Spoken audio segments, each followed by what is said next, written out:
kind of excited for this one. Yeah. Have some fun. Gonna go out in style. So here we are. Good afternoon. Spirits Guys coming to you guys live. Choose Wine and Spirits out here in the WB where it is. I don't know what the hell is happening outside. Nice out now. Cool down. Every time I look out the window, there's a new season happening. Oh, it's snowing. I expect to see snow at some point. Like thunder, rain, lightning, humidity. It's hot, it's cold. I leave the house, I got a sweatshirt on, I go outside, I'm sweating, I get near the AC, I'm freezing. Yeah. I don't know what's going on. Makes it a good day for drinking. Whiskey Wednesday. We are doing the top 5 of 2023 so far. And it's funny because we do it at the end of the year, and I think we did this last year too. We did like a midway one. I'm trying to round it, like how many new whiskeys have we had now? And you struggle to get 10, and then at the end of the year, like you're struggling to narrow 40 down into 10. So yeah, some of the stuff that's on this list might not even be around come the end of the year. And usual parameters: no store picks, no limited edition bottlings. Has to be currently available right now, which is why some of this stuff won't be around towards the end of the year. And yeah, I got a fun way we'll kind of play with it. We haven't caught up in a few days. How you doing out there? I'm good. End of the season. Diageo's fiscal year coming to an end in June, so a lot of product. Well, speaking of Diageo, did you see any of the Diddy battle? I have heard some of it, but I haven't looked into it too much. But he's trying to sue him for he's trying to sue. So Diageo has cut ties with De Leon and Ciroc, which is okay. Those are his brands. He has made some pretty big claims. Mm-hmm. But I saw the claims. Yeah, which I don't agree with entirely. Yeah. The market is where the market is. Exactly. You know. Yeah. But the interesting thing is the Diageo's sort of retort of like, we're sad to see him sort of take this position on a brand that's made $100 million that he only invested $1,000 in. Yeah. He put $1,000 into it, made $100 million, and he's I just couldn't like $1,000. I feel like if you and I tried and played a couple of scratch tickets, we could come up with $1,000. Yeah, right. He's sitting on $100 million now. I wouldn't be saying anything. Yeah, bonkers stuff. I just finished Succession. Did you finish it? I didn't, but I know like what happens. All my friends watched it and they've spoiled it. I heard it's one of the better endings to a show than. It definitely is, and you can tell, or at least the way it ends, because I had seen like interviews with like Sarah Snook, where it didn't seem like they knew, like when they were filming it, that was going to be the end. At least the actors. Yeah. So the way it ends with like you could go another season with where all the kind of pieces fell, but I've seen like the end scene when he's staring off into the lake. And there's so many assumptions you can make between what actually happened. And there's an alternate ending too. He's jumping off, right? Yeah, that he kind of admitted to. Spoiler alert. Yeah, spoiler alert. Like earmuffs if you haven't seen it, but obviously Logan dies in the final season. That funeral scene. What are we tasting, Rick? We're not tasting anything. We're shooting live video. Are you really? Yes. I better shut up then. Yeah, that funeral scene in the church is unreal.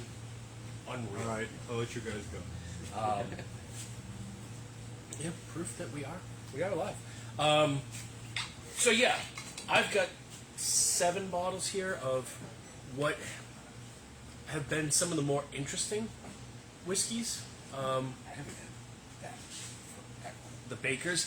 Yeah, I love the Bakers. And I like all these.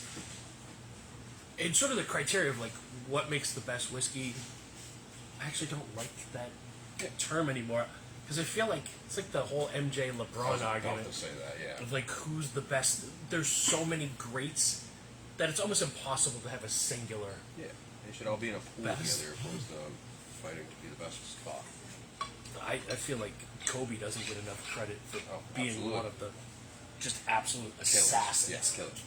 Absolute assassin.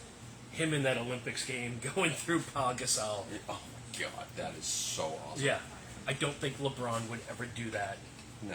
to So, like, anybody. Yeah, like Big Z or something Yeah. like. But then it's the same thing. I feel like that discussion kind of helps people recognize their greatness, and I feel like that's what whiskey can do. If there's a really good whiskey, another person can be like, "But I really like this one better." It starts the conversation, and you can try it, and that just makes it more valuable in your mind. Yeah, I think that's what it should all be, is discussions. And Yeah. there isn't a singular great, but these are the 7 most interesting ones that I've tried. And again, it has to be new to the store this year. I revisited the Sagamore Double Oak, which we actually had last year. Went out of stock for a little bit. We finally got it back. It doesn't really qualify. We've had it before. That whiskey's fantastic. Another one I would. Yeah. And there was a few other ones like that have come out of stock, come back in stock. I retasted the Clyde Mays 6-year with the red label. Fantastic. Which, interestingly enough, I have the Clyde Mays 8-year as one of these 7 very interesting. And so we have to kind of narrow it down to, in no particular order, I've got 7. So we've got Scallywag, blended malt Scotch. I love that whiskey. Yeah, it's awesome. Clyde Mays, George Dickel 8-year bourbon, Baker's Single Barrel, Middle West Dark Pumpernickel Rye, Oh, Woodinville bourbon finished in port barrels, and I don't think you've had this one either. I've not. This is the Powers Irish Rye, 100% rye from Ireland. So to kind of get us down into 5, gotta cut 2. I'm gonna cut Woodinville, and I'm gonna cut the Clyde Mays. As much as I was really excited for this to be in the top 5, as I started to kind of build these whiskeys, I was like, this is probably number 6. That's probably number 7. And with this, it gives us a good variety of different types of whiskey. Yeah. So my thought is, rather than count them down and have me just dictate the top 5, figure we'll taste through all 5 and then kind of figure out if we have an this order. might be different than yours. Yeah. Where do we want to start? I don't know. I feel like probably maybe the Dickel. I'll let you pick first, and we'll do alternating Okay. sort of draft. I'll do Dickel first. I feel like we should save Scallywag towards the end. 'Cause it's so yeah. powerful that it would might. So this is the Dickel 8-year bourbon, and highly regarded. Most people know Dickel as a Tennessee whiskey. Has a very distinct flavor. I think people unfairly refer to it as the Flintstone vitamin flavor. I don't get it, but I've always liked Dickel. But what happened with this is Nicole Austin, who is the master distiller, general manager at Cascade Hollow, which is where Dickel is made, found some barrels that exhibited more traditional bourbon character and bottled it. What I've always loved about Dickel, we've talked about it with like the bottled and bond, the 13-year bottled and bond for $45. Insane. Insane. And people are constantly chirping about age statements. Now we don't really see them on bottles of bourbon in the lower price range. That's 8 years. Yeah. Cannot beat this. 8 years, 90 proof, right where it needs to be. Under 35. 35, yeah, 35 on our shelf. Okay, here. yeah, yep. I knew it was right around that. And again, maybe it doesn't blow your hat off, but It's like perfect, like sipping the whiskey. You're not going to break the bank on it. It has good whiskey flavor. Yeah, I was talking to our friend Glenn earlier, and we were talking about how we're starting to look more for bottles like this.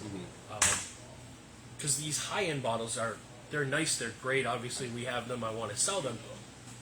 But I find in my collection, you buy that high-end bottle, you drink it down a little bit. You don't want to finish it because it's $100 and you're not going to replace it. So then it gets put on the cabinet. You buy another bottle. But now you've got all these bottles taking up real estate Yeah. because you're afraid to finish them and throw them out. The $35 bottle, if you kill it, just go buy another one. Yeah, that's fine. And it's available. You know, those high-end bottles are great, but once you kill it, you might not be able to get it again. This, on the shelf, all day, every day.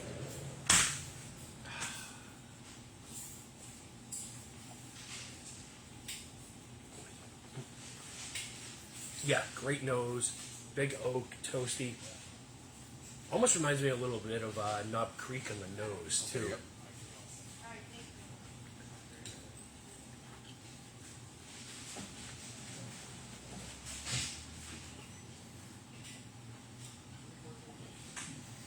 Even more oak presence than what I remember it. It's soft. Leaves a good viscosity. It's got a buttery kind of note to it. Buttery, like oiled peanuts. Yeah. Really can't go wrong with that. No, I love that whiskey. I want to say that was on Advocate's top 10, maybe last year or the year before. And Dickel whiskeys seem to make Advocate's top 10. They're consistent. Yeah, and this is one of your products too, right? Yep. I feel like they stray away from what they don't do too much. No. They know it works and they just put out good product. Yeah, I wish more people would sort of pay attention to the brand, but again, if you've tried Dickel and it's not your flavor palette, cool. But this is a totally separate different, yeah. beast from everything else that they do. And I remember, quite honestly, I was curious about this, and I saw it in another store. I picked up a bottle, I bought it. And I was so blown away that I came in the next day, called my rep that you work with. And I said, Rich, I need a case of that. And I made it a personal mission that I was going to sell this. Yeah. And we've now had to reorder a second case of it. It's one of those ones where I'm like 85 to 90% sure if you buy this, you're going to come back and get another bottle. Yeah, and again, at $35, Yeah. you can afford to. And you're able to take a shot and not feel bad about it. All right. I think we'll have a nice little bit here. Go bourbon, rye, and then we'll Okay, finish yeah. with the Yep. sherry. So this just came in last week. I had read in one of the many newsletters that I read every day. The knowledge I have is not actually ingrained in my DNA yet. You have to It do involves a some lot of research. Google searching and reading articles. Yeah, the nose. So I have a question. Irish rye, is that just because it's from Ireland, or do they do anything a little bit different than something that would come from the United States or anywhere else? I don't know that they have any federal guidelines as far as rye whiskey goes. I do know that this is 100% rye. I know from, because we also have the Kilbeggan rye. That was really good, but that's not 100% rye. This is 100% rye. I was just curious if they have like a certain type of rye over there that we don't have. I don't honestly know about the species, but I do know about terroir. So It's going to be the different. the regardless. ground is different than it is. So even if it was the same American rye grain, Yeah. it's grown in different soil under different weather conditions. So there will be some differences there. Apparently, rye was a grain that was far more prevalent in Irish whiskey many, many years ago. And you know, a lot of your Irish whiskeys, like Jameson's and Tullamore's and Bushmills, those blended Irish whiskeys are a blend of grain whiskey. So there's probably a little bit of rye whiskeys in there, and as well as corn and whatever. It just seems that now Ireland, which Irish whiskeys we've talked about, are kind of the cool ones now because we're getting single malts and pot stills and finishes, and now rye. Like the room for growth in Ireland is. Peter Thomas for the win, always. Dickel 8 was Whiskey's Advocate number 5 in 21. 2021. Is that what we got last time? That sounds right. This nose is like minty. It's obviously I only had a little bit, but it was interesting enough to me that instantly I was like, this is one of the coolest whiskeys I've tasted this year. This is super unique. I don't even know if I've ever had the normal Powers. But I love Powers, and my girlfriend's got a soft spot because she's actually been there years ago. So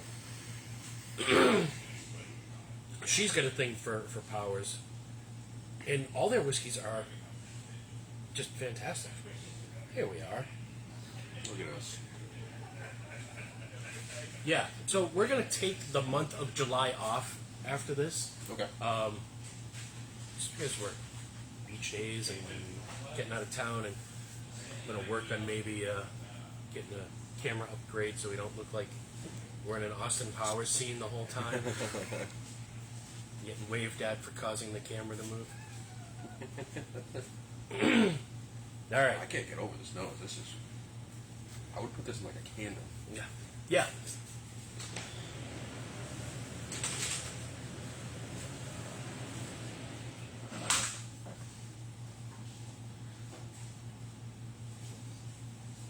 Wow. It really, to me, it has like a mint presence to it. Yep. Yeah. That is really good. And again, $35 on the shelf. I think I don't often think of Irish whiskeys as cocktail whiskeys, like to make Manhattans or anything like that. This is definitely that. It's got a nice sweetness to me. There's mint. There's. I don't even know if you could do it, like a whiskey mojito with that. That's a good call. Yeah. That would be fantastic. Yeah, you could do like a mint julep, Yeah. but using that instead.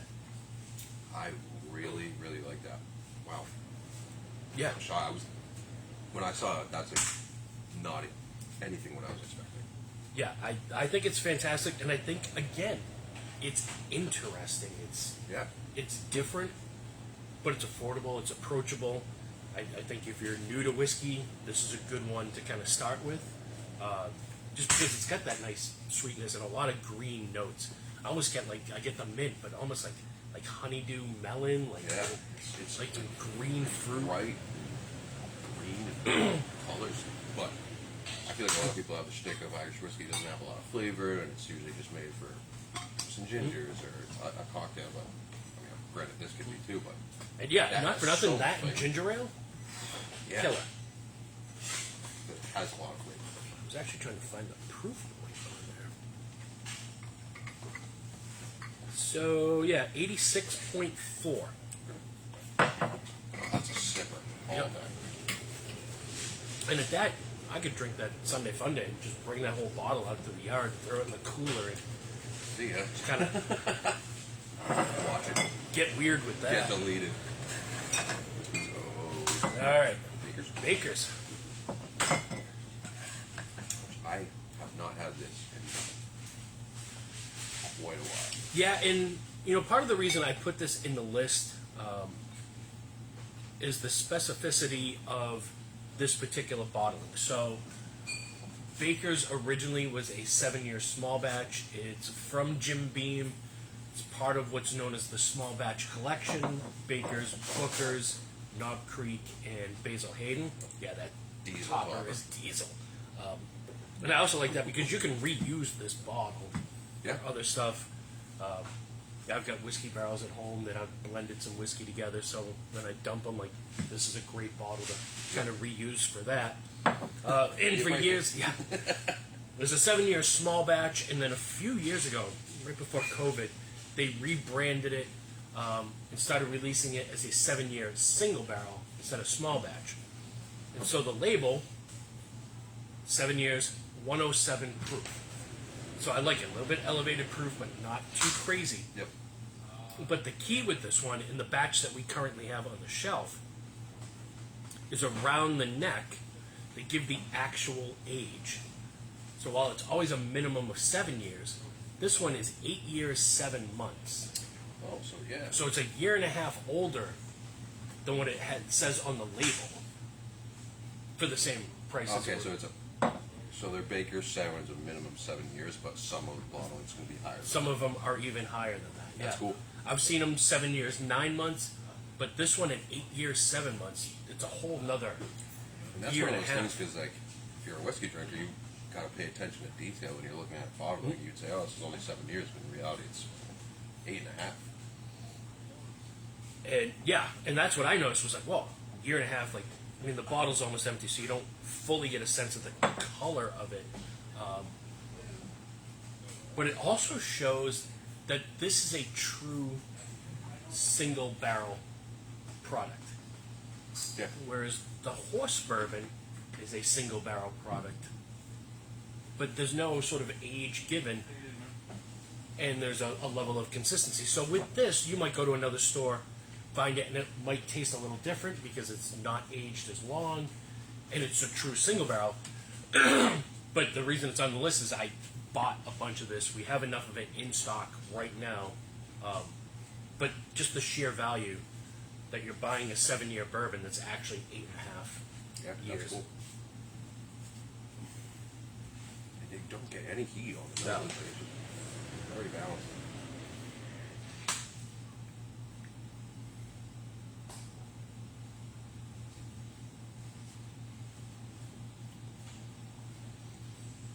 It's Jim Beam pedigree all the way through. That to me is just classic. That's bourbon. Yeah. Like I was saying with Dickel, like, they're not trying to do anything. This is just bourbon right there. That's it. Yep. Toasty. I mean, you get the 107, but it's still yeah. soft. It drinks easy. sweet. I get like that caramel on the back. Caramel, 100%. Yep. That's fantastic. Yeah, I mean, as far as bourbons in the lineup, I mean, this is one of the best. I mean, that one's running 60, yeah. But again, $60 for almost 9 years. Mm-hmm. Yeah. When a lot of the rule of thumb is $10 a year. Yeah. So even at 7 years, you're still getting a kind of relative Solid value. Yeah.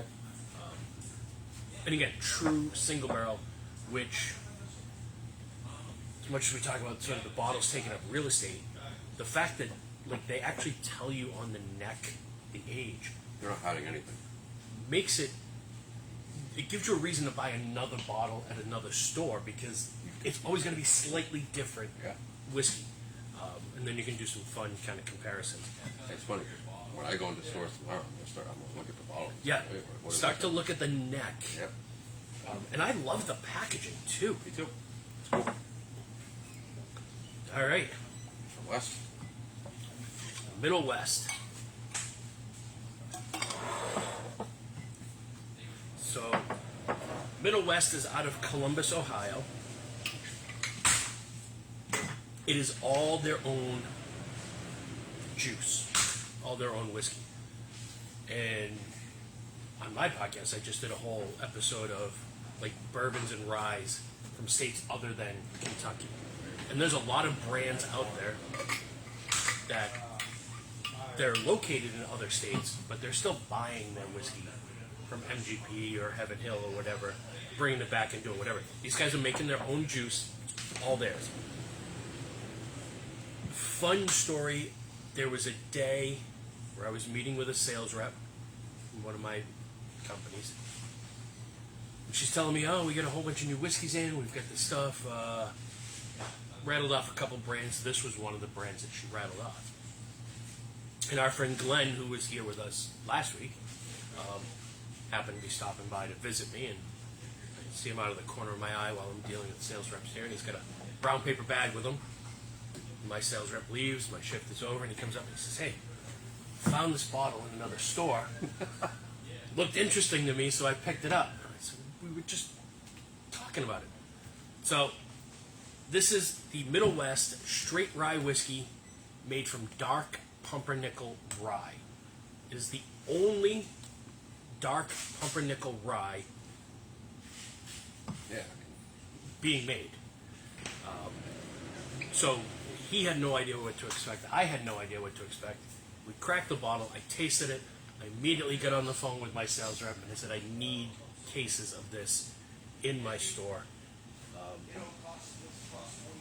And for a craft whiskey of this caliber, and there's a lot of things. There's some stuff that I left out. New Riff, which is new to Massachusetts. Those whiskeys are fantastic. So like 40, 45 is about kind of the going rate for some of these craft whiskeys.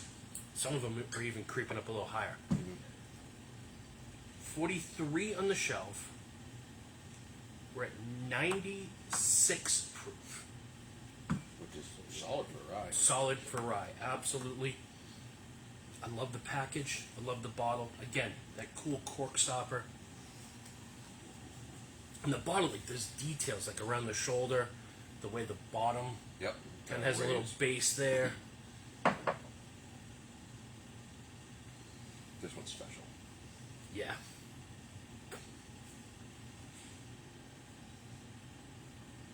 And when I first tasted it, my first thought was, this is an early contender for Whiskey of the Year. Like, just based on how interesting it is.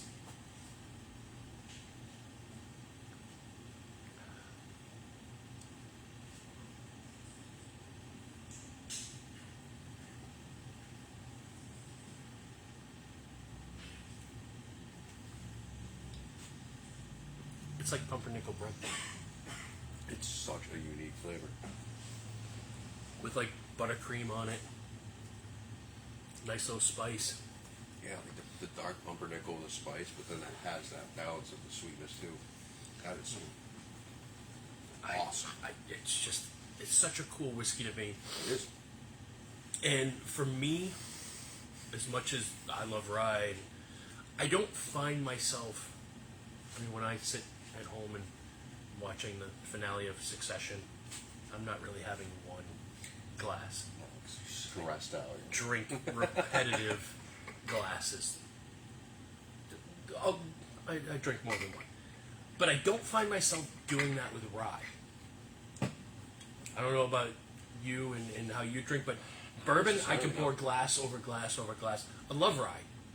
I can have a glass or use it in like Manhattans, old fashions, and cocktails. I just don't always find myself Repetitively drinking. downing that spice over and over. This is one that I can have glass after glass. I'll be honest, the powers do. It's like the same way. I feel like these two are a couple ryes that you could do that. You wouldn't even second guess it. Yeah, and it's a 4-grain bourbon, so it's got wheat and rye in it. Obviously, corn, malted barley. But if you said, like, hey, I got a whiskey for you to try, and you didn't tell me bourbon, rye, or whatever, I don't know that I would instantly have my brain go like, oh, that's a rye. Yeah. No, absolutely not. It's just, I would be like, this is it's different. whiskey. Yeah. It's just different. Kind of like the Detling that we tried. Like, it just, and at this point in my sort of drinking journey, very rarely do I come across something like this or like Detling where I'm like, whoa. Like, it's so different that it actually awakens the senses. Yeah. Which you don't always need. I can sit down with Dickel bourbon and just drink that and have the comfort of knowing what I'm getting. But every now and then, something like this comes around where you kind of wake up and go, whoa, that's different. It kind of wakes the senses. So, big thanks to you for that one. Pleasure. We were just talking about you. It's rare when you can bring the master something he hasn't had. All right, we got one more to taste in our top 5. And then we're going to try to figure out how to number these. I think I got mine pretty dead right, honestly. Yeah. I'm forming the list as we go. I mean, we've talked about this plenty of times. Douglas Lang, independent bottler in Scotland. What that means is they buy whiskey from other distilleries. This is a blended malt. The difference between this and like a Johnny Walker is a blended scotch. So blended scotch is a blend of single malts and then grain whiskeys, which has such a weird ring to it. You hear grain, you think grain alcohol, and you think cheap. But really, grain whiskey is any whiskey made from grain. So corn whiskey, wheat whiskey, rye whiskey, whatever. That's what Johnny Walker is. Great product. Johnny Walker, Dewar's, things like that. Blended malt, single malt whiskey, is 100% malted barley. A blended malt is just a blend of single malts from multiple distilleries. So you're getting the best from everywhere, blended together. And then in this particular one, my absolute weakness, say Speyside blended malt whiskey, finished in sherry barrels. Scallywag, the chocolate edition, aptly named. God, the nose is. I mean, compared to all the other ones, this nose is just so different. Yeah, and I knew, I mean, obviously we knew there was going to be a little bit of sweetness on this, so we saved it till the end. When I was going back and like looking at what did we bring in this year that kind of qualifies for this list, this actually hit our shelves the second or third week of December of last year, but after we had done our top 10, so qualifies it. It's kind of like in baseball where you can play a few games, but the next year you can still be Rookie of the Year. Yeah, oh, yeah. Tatum's supposed to win Rookie of the Year next year, I think. Yeah. He's still 19. Yeah. Only in his head. It's just.